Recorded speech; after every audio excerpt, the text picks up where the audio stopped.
Welcome to the Microsoft Ads Training Kit Chapter 25. How to format keywords. In this video tutorial, we are going to take a look at how to format keywords, step by step. So let's get started.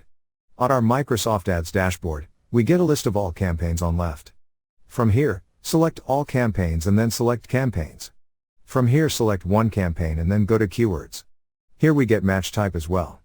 Now click on Add Keywords button. Here you need to select an ad group and enter your keywords.